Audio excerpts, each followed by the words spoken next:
Thank you for making time for the show that focuses on the African continent.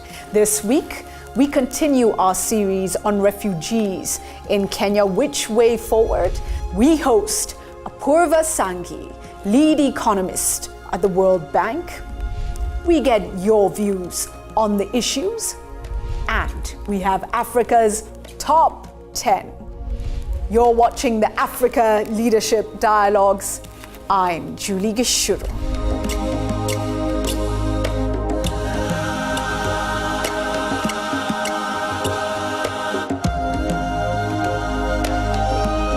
On the show this week, we continue our focus on the refugee situation in Kenya. What lessons can Africa learn? What are the dynamics further afield, and what do they mean for Africa? All this coming up. Our guest tonight, World Bank lead economist and program leader, Apurva Sanghi. And he is one of the authors of this report, Yes, in My Backyard, which analyzes the economics of refugees and their social dynamics at Kakuma refugee camp located in Turkana County, Kenya. Dr. Apurva Sanghi is the World Bank's lead economist for Kenya, Rwanda, Uganda, and Eritrea.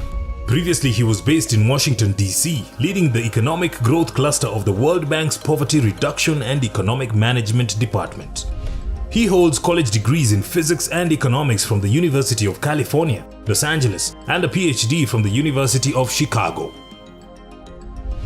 Let's get straight to his views on some of these very difficult issues. Thank you so much, Apurva, for joining us on the Africa Leadership Dialogues. So this is the report, and in my backyard, yes is ticked. A fascinating joint effort between the World Bank and UNHCR. Tell us, how did it all come about? But more importantly, for you, what were your learnings? What were your key learnings? Well, thank you, Julie, first of all, for having me on the show. Yes, it is an interesting title, isn't it? Yes, in My Backyard, and just a little bit of background on that. I'm an economist, and economists have this have coined this phrase called NIMBY, N-I-M-B-Y, which stands for Not in My Backyard. It's a pretty self-explanatory phrase. So after, and this answers your second question, after we did the work we did, analysis we did, I was thinking to myself, gosh, the findings we are getting out of this work, it's really in stark contrast to this NIMBY phenomenon. So hence the title, Yes, in My Backyard. So the contrast is drawn. Let's also draw the contrast between the fact that the World Bank was working with UNHCR. People see the refugee situation and development agencies, when they respond to refugees, coming with a very humanitarian approach, a very social, emotional, if you would, approach. But this study was a very straightforward economic analysis. Why that approach, and what were the outcomes? So this collaboration between the World Bank and the UN has been pretty good, isn't it? Now, my take on it is that the line between humanitarian assistance and development interventions is an increasingly blurry one. So in the case of Kakuma, you have UNHCR building schools and hospitals, which is typically, in the conventional way of thinking, should be done by quote-unquote development actors. So I think sometimes we draw too sharp a distinction between these two. So that's one point I'd like to make. So in terms of the key findings, let me just give you three key takeaways, big takeaways. There are many results that we discussed in the report, but we found that refugee presence means more boom and less gloom in the case of Turkana. So we find that the presence of refugees has actually boosted Turkana's output, what economists call GDP. In this case, it's gross regional product, but to give you, it's pretty much the same thing. They created more employment opportunities, and we actually have numbers to back all this up. So in the case of output, we find that output goes up by about 3.5%. In case of employment opportunities, another 3%. And keep in mind that this is on a part of the country that has stagnated, economically contracted for decades at end. So the fact that refugees have a positive macroeconomic impact is both a strong and surprising one. But there are nuances. So there's a gloom side as well. Not everybody benefits the same. Interestingly, we find out that Turkana men benefit less than Turkana women. It's a relative comparison.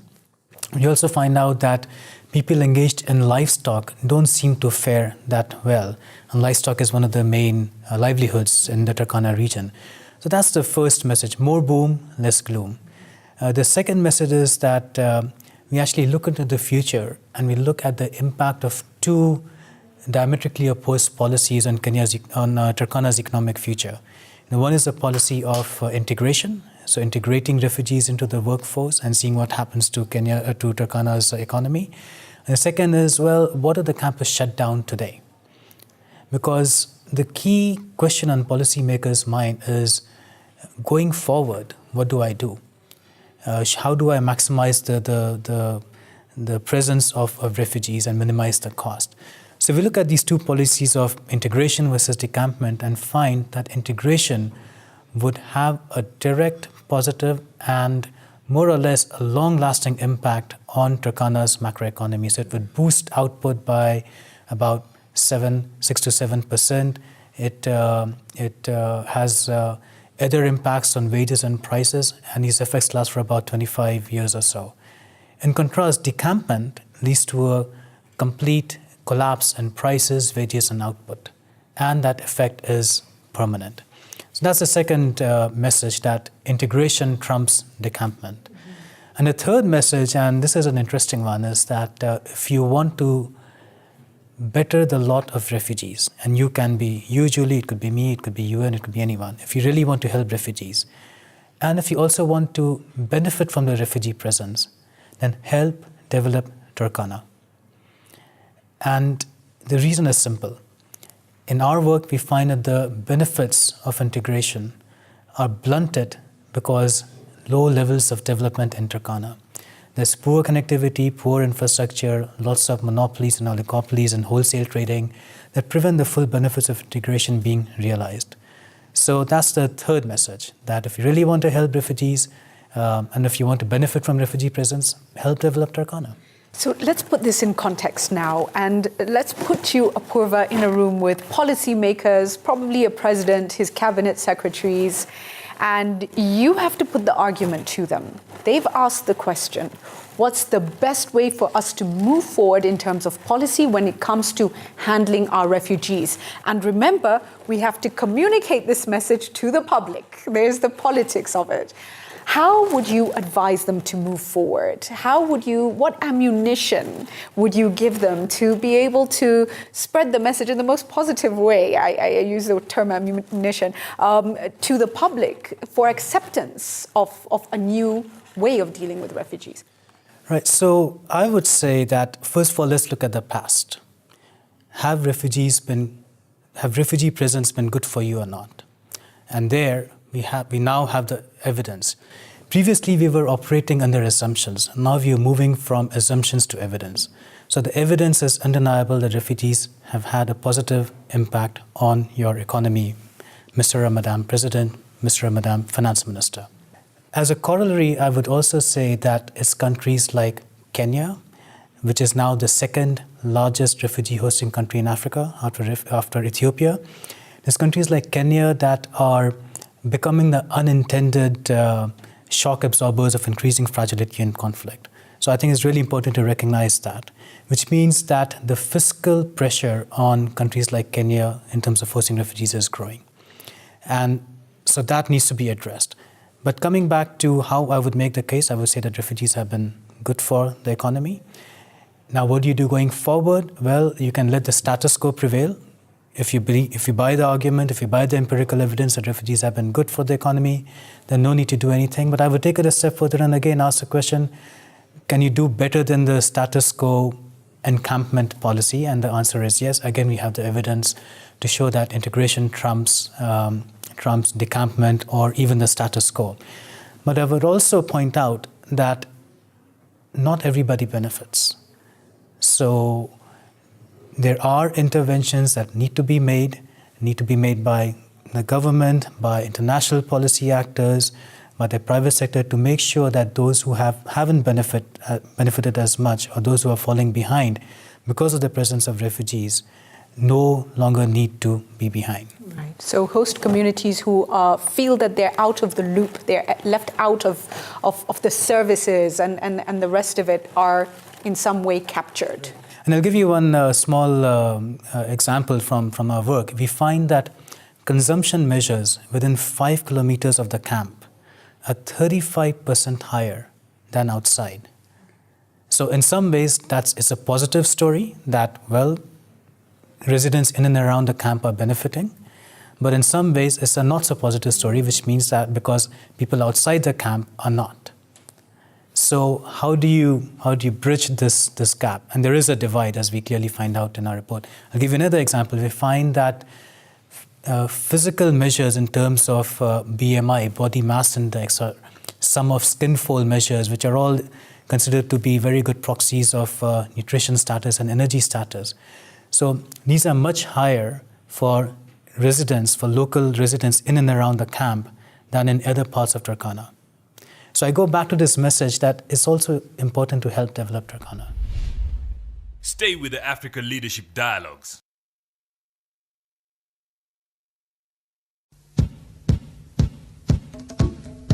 Let me widen the scope of our discussion a little bit to look at the global picture.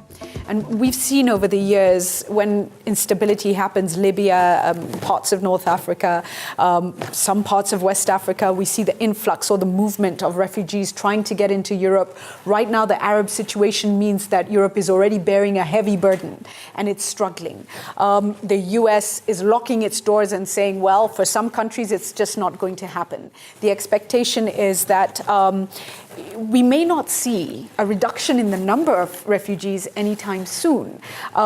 Perhaps set a scene for us. What's going on in the world? Are there certain scenarios that you could build that we need to keep in mind?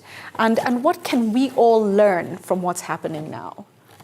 Yeah, that's a very good question. And just looking at the world economy at large, the last few years haven't been all that great. Global growth, if you look at it, is just a shade over 2%. One big reason is because growth in the advanced economies has been slowing down, and growth in emerging markets and developing economies hasn't been that stellar either. And there are many reasons: falling oil prices in the case of commodity exporters, increasing fragility and violence around the globe, as you mentioned.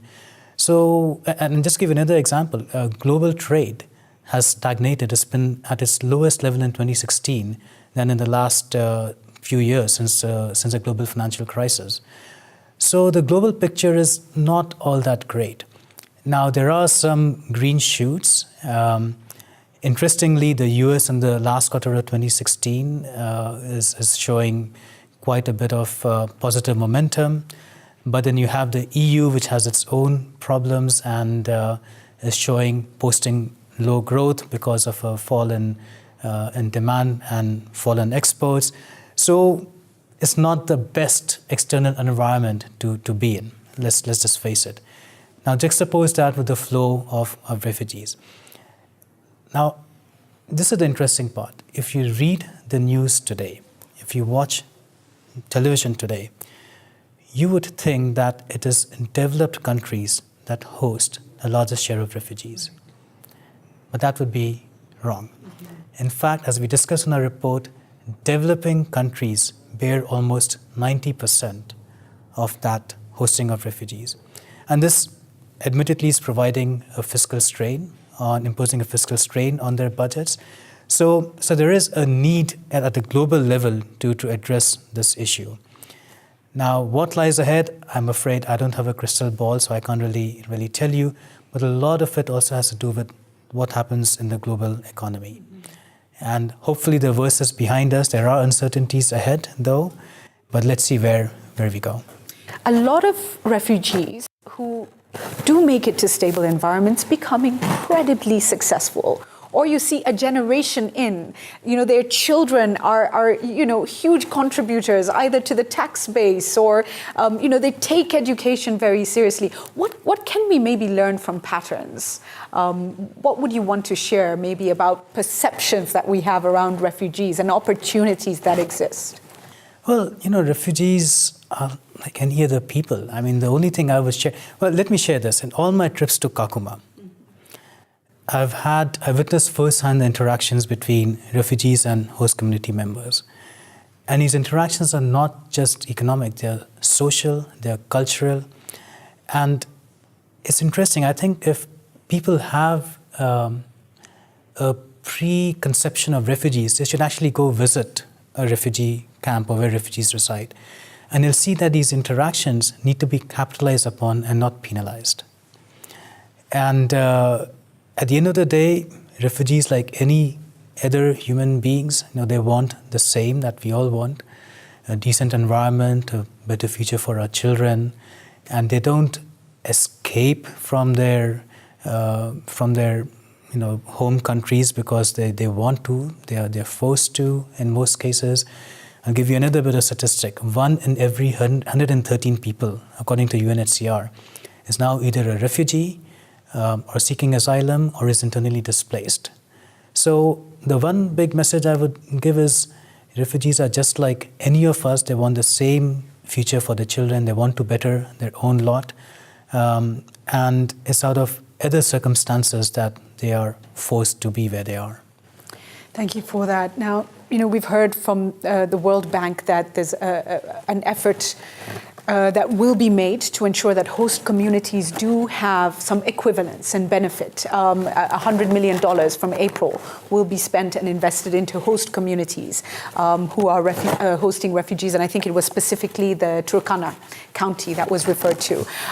We also know there's heavy infrastructure development happening. But while all this happens, as you have development players, the humanitarian world doing their work, what is the role of the private sector, do you think, in this whole space? A very important role. And I think it's a role that's not discussed enough, not diagnosed enough, and not enough action is taken on that front. Just going back to our report, we find that some of the biggest beneficiaries of refugees happen to be residents who are engaged as, who earn their livelihood as small business owners.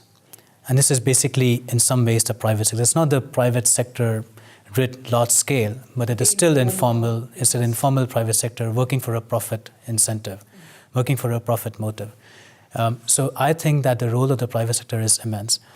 A role of organizations such as Safaricom, for instance, is also very important. And we have a little discussion in our report.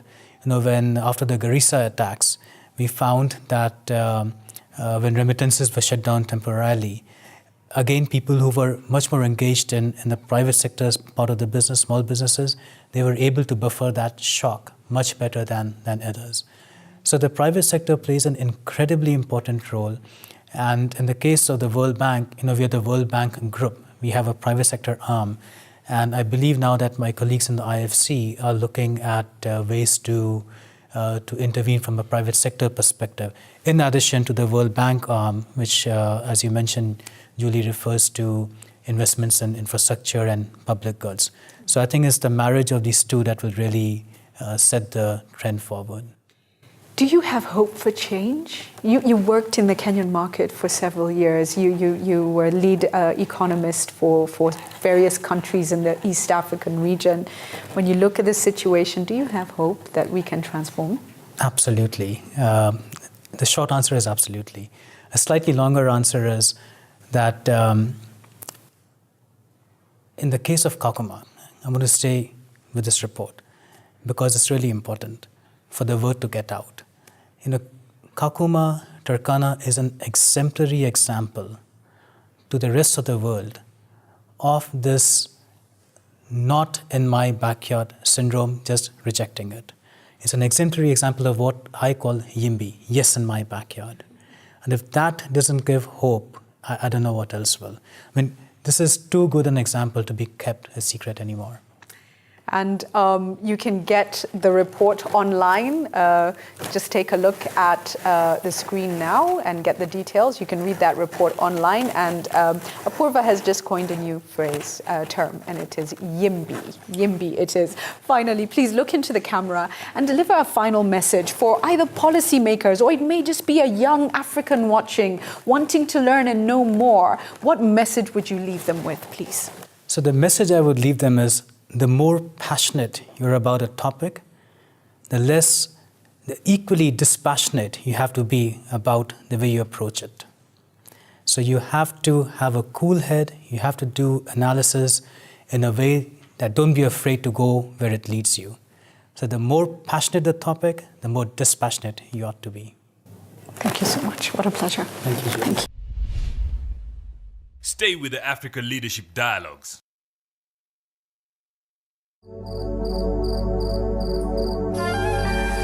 What fascinating advice there. As you get more passionate about a particular topic, you must be more cool-headed about it. I love that. Time now for your views on the issues. This week we asked you, do you think border restrictions serves to protect war victims vis-a-vis the host country? Vivian Kerubo says, as much as restrictions for any foreigners is a matter of national security, human rights to integrity should never be violated. Hello, my name is Joy Muthembwa. I am watching Africa Leadership Dialogue from Nairobi County, and my view on this week's question is that border restrictions are paramount for any host country. Therefore, they reduce any chances of terrorism and enhance the security. However, I also think that they should be flexible in order to cater for people with special needs. To join our conversation, go to our G+ page, Africa Leadership Dialogues, on Facebook, Africa Leadership Dialogues, on Twitter, @AfricaLD, and on WhatsApp, send your video comments to +254 715 816 033. And now to Africa's top 10. On Africa's Top 10 this week, we featured the top refugee camps from the newest to the oldest. The aim of the research was to determine the refugee camps that have been in existence for the longest. Refugee camps create a home for displaced persons who have fled their home country due to persecution, war, or violence. This is according to Refugee Economics and Social Dynamics. Starting us off at number 10 is Bidibidi, Uganda. It was established in 2016, being host to a fifth of all the South Sudanese fleeing violence and hunger in their home country. Coming in at number 9 is Yida Refugee Camp. It was started to host refugees from the Second Sudanese Civil War in 2011. The majority of the refugees in this camp are Sudanese citizens. At number 8 is Dolo Ado, Ethiopia. It was established in 2009. It hosts a majority of Somali refugees from Somalia. Taking the number 7 spot is Nyarugusu in Tanzania. It started to host refugees in 1996. It hosts mostly Congolese refugees from the Eastern Sud Kivu region. Positioned at number 6 is Dagahalei in Kenya. It was officially opened in 1992 during the Somali Civil War. Most refugees are of Somali origin. Slotted in at number 5 is Hagadera, Kenya. It was established in 1992, being a host to a majority of Somalis from Somalia. Positioned at number 4 is Kakuma in Kenya. It was established in 1992, hosting a majority of South Sudanese. Anchored in at number 3 is Ifo Refugee Camp in Kenya. It is one of the oldest sections of the Dadaab complex. It was established in 1991, hosting a majority of refugees of Somali origin. Coming in at number 2 is Katumba Refugee Camp in Tanzania. It was established in 1972, hosting Burundian citizens who were fleeing mass extermination by the government. At number 1 this week is Nakivale Refugee Camp in Uganda. It was established in 1960, thus making it the oldest refugee camp in Africa. It records a high number of Congolese refugees. And that's Africa's Top 10 this week. As always, it's time to share words of wisdom. Our African proverb this week. Today's African proverb: once the mushroom has sprouted from the earth, there is no turning back. Blessings to you and blessings to Africa.